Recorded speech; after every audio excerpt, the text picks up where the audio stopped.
Let's talk about guilt and shame. And in this video, I'm going to share with you how to break out of your pockets of guilt and shame and actually reach your full potential. So, if you are familiar with the concept of energy and if you've seen the sort of triangular graph of energy, then you know that guilt and shame, they are actually the lowest of all of energy levels. That is the kind of level where you are so far down that you actually are prone to doing horrible things to yourself, to others. It's just not ideal to be down there. But yeah, the beautiful thing is you're not, if you found this video in your feed and you are watching this far, then the lucky thing for you, my friend, is that you're not chronically vibrating at the lower levels, at those levels of guilt and shame, but you only have pockets of guilt and shame. And so, in this video, I'm going to share with you the experience, and I'm not going to sugarcoat anything. I'm just gonna lay it straight out the things I did or I was brought to do divine, by the divine, to heal my guilt and shame, my pockets of guilt and shame. And really, in the most simplest terms, to heal and break out of those pockets of guilt and shame, you need to make amends while being in connection to the Supreme Lord. In other words, God. It cannot get more simple than that. So, that is the same thing I did. It was a few years ago, and back in the past, I have done horrible things. When I was chronically vibrating in lower energy levels, I did a lot of harm to myself and to the ones that were close to me. So I actually had a lot of guilt and shame stored up, and it was a constant cycle of just harming and more shame, more guilt, and it was so unpleasant, basically. But luckily, during that period, I also was introduced to spirituality and I started meditating, I started reading scriptures, and later on, I was fortunate enough to be introduced to Temple Association or Devotee Association from ISKCON, ISKCON. If you've heard the name before, then it's a beautiful spiritual organization where it's basically a home of love and devotion. That's what ISKCON is basically. And I was in search of a place where I would not be outcasted, where I would not be introduced to the same cycle of shame and guilt again and again and again. I was looking for that, and fortunately, Krishna, God, picked me up and brought me to ISKCON. And there I made amends several times for all of the horrible things I did, while not being consciously aware that, okay, I'm making amends right now. I was just serving the devotees and the temple and God with love and devotion, and that's all I was doing. I had no idea of making amends. And so, without knowing, I actually made up for my mistakes while being in connection to the Supreme, while being in connection to God.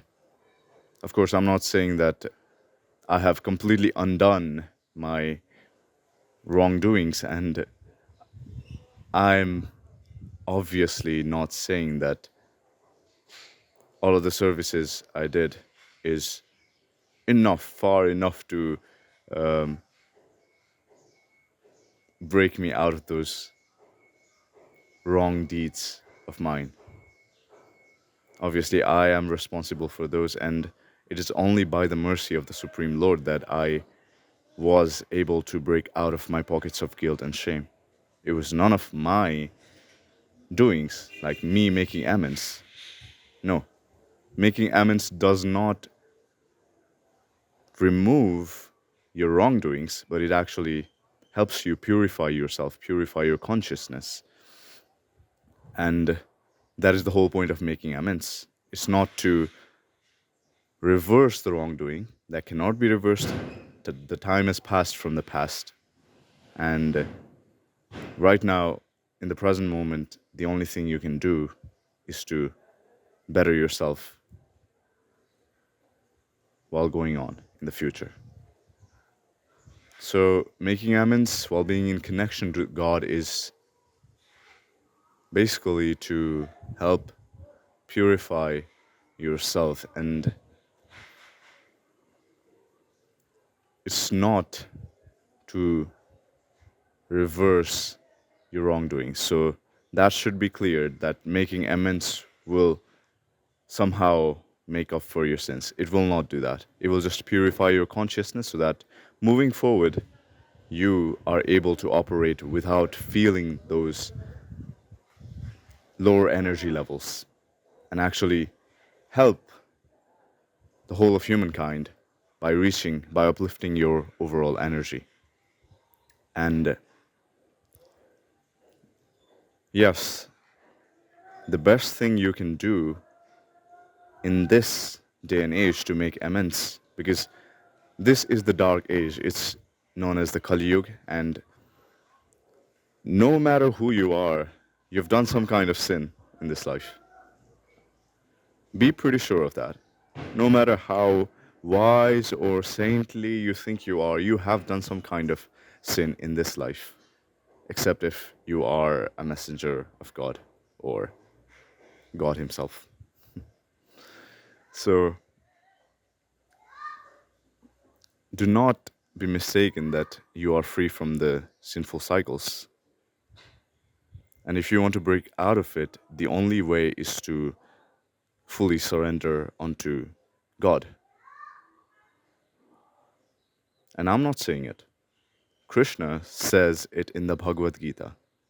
Sarva dharman parityajya mamekam sharanam vraja. Aham tvam sarva papebhyo mokshayishyami masuchaha.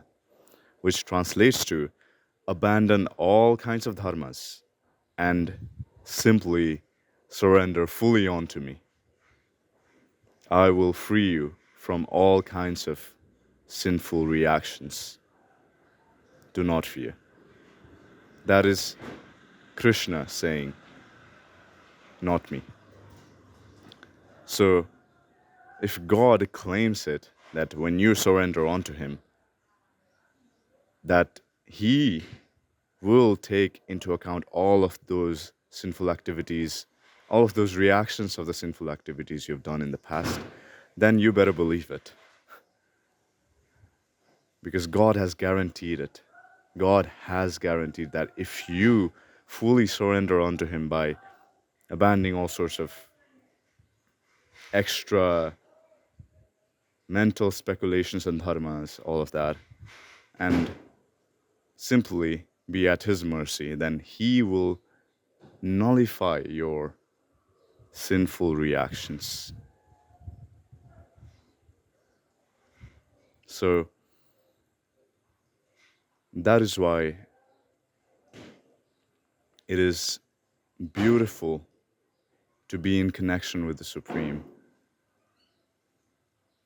And if you are experiencing any sort of guilt and shame in your life, then you can follow the same step and search in your Google Maps the nearest ISKCON temple, ISKCON temple, and just go over there, enter the no, enter the home of love and devotion. Enter the home of love and devotion and serve God with love and devotion. That is not for God. God doesn't need your help or service or anything. No, it is for your benefit. It is that your consciousness will be purified, your guilt and shame will be gone, your life will be saved, and it will move towards a successful path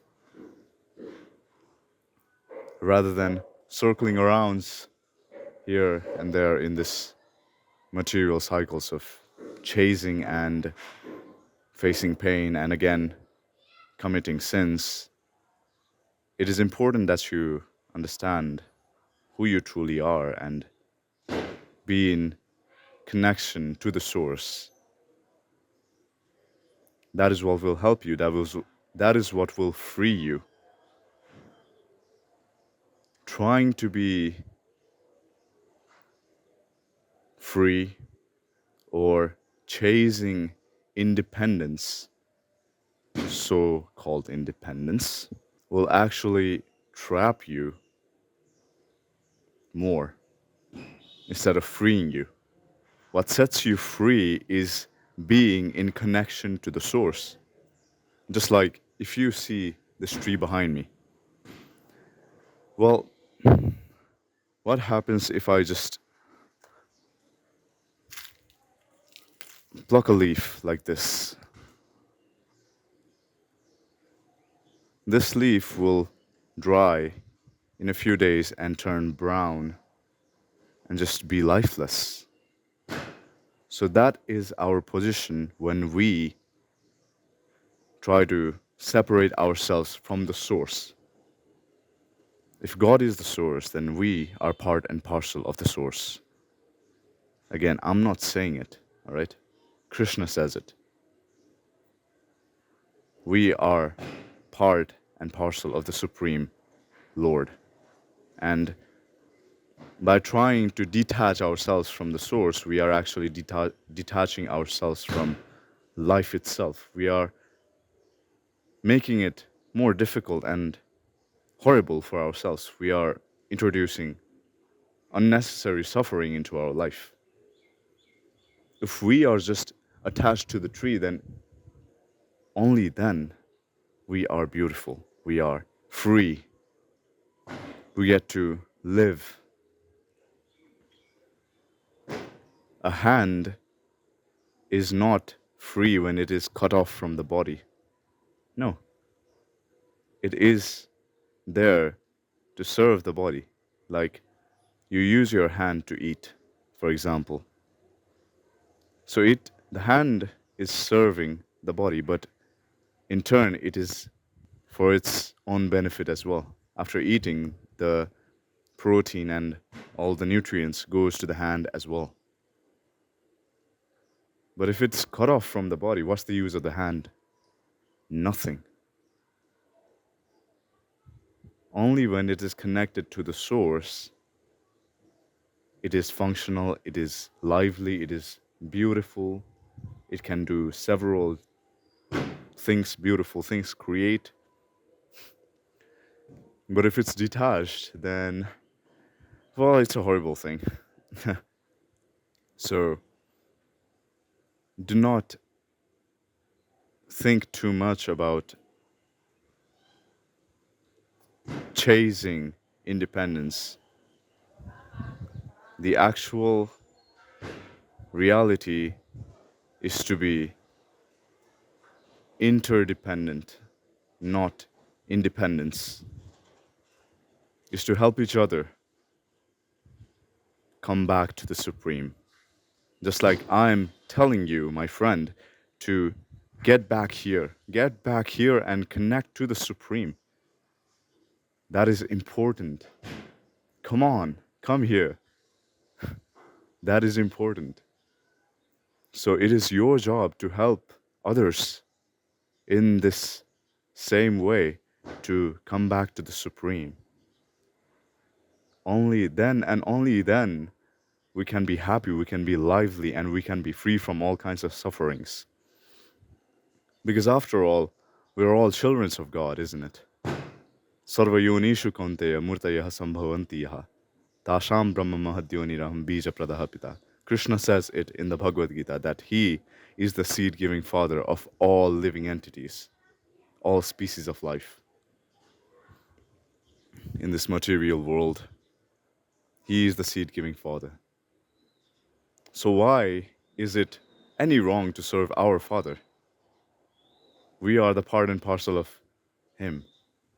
And it is only love and devotion that He asks of us. The rest of everything is taken care of.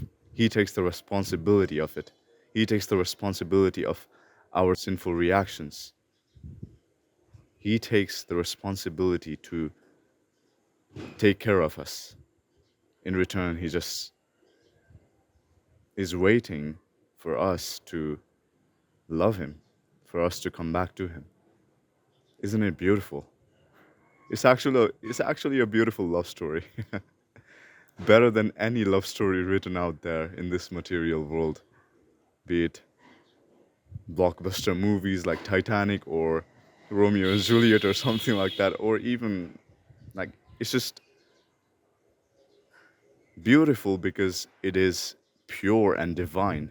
It is not out of any material impurity or material lower levels of consciousness. Oh, I need you because I feel lonely. So all that material love is basically that. It is not, you see all these boyfriend, girlfriends, all kinds of things. It is not out of pure love to help each other come back to the Supreme. You see, pure love is if you help that other soul to come back to God. Boyfriend and girlfriends, they don't do that. They are just full of lust and they just want to exploit the other person. That's it. But only pure love has the greatest love story ever. And that pure love can only be between a devotee and the Lord. Beautiful. To understand it, you must come into devotion. You must enter the home of love and devotion and see it for yourself. Don't just sit there in your home hearing my verse. Go out into your nearest ISKCON temple. Just enter the home of love and devotion and be free. Be free. I want you to be free. I want you to be free from all of your sufferings and actually be happy and help others in the same way. That is pure, that is divine, and that will help you. That will help you be free of all of your sufferings. For now, I forgot to mention one thing. Whenever you're not making any amends or doing any services, like let's say in the temple or among the devotees, when you're by yourself, in order to break out of that cycle of shame and guilt, the best thing you can do is simply chant the holy names of the Lord. I mention this in every single one of my videos, and it doesn't matter in which level of energy or in which state of vibration you're in right now, currently, whether it's chronically vibrating below 30 in those levels of guilt and shame, or if you're enlightened already, it doesn't matter. Wherever you are, just simply chant this Mahamantra, this Hare Krishna Mahamantra daily, and your life will be successful. I guarantee you. Here it goes. Hare Krishna, Krishna Krishna, Hare Hare, Hare Rama, Rama Rama, Hare Hare. Chant this regularly, whenever you're alone. And if you even feel a little bit of guilt and shame, or a little bit of lust or rage, like I said, in whichever energy level you're in, doesn't matter. This chanting of the holy names, the sound of it, will release all of your lower levels of energy and actually uplift you to higher energy levels, where you can feel the love of God, where you can actually feel yourself as your true self instead of this body. You are not the body, you are not the mind. So you will feel your true self as the spirit soul, because that's who you are. That's who you are. You are the spirit soul, not this body, not the mind.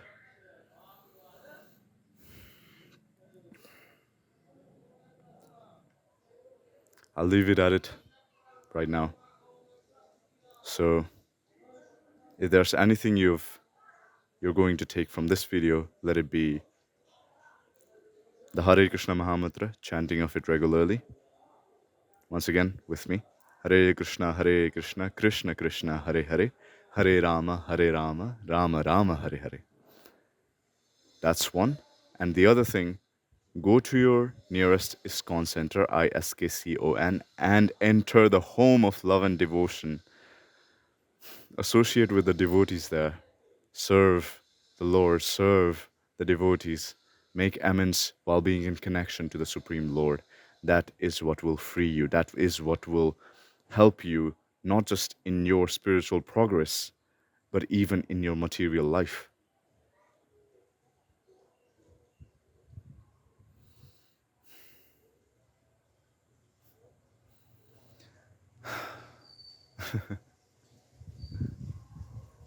It's truly beautiful.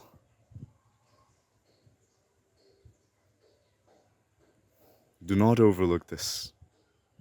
I am not sugarcoating anything. I am simply sharing my own experience so that you break out of your cycles of guilt and shame, your pockets of guilt and shame.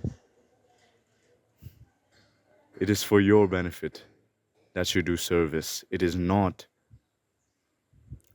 that you are serving to help others. Nobody needs your help, frankly speaking.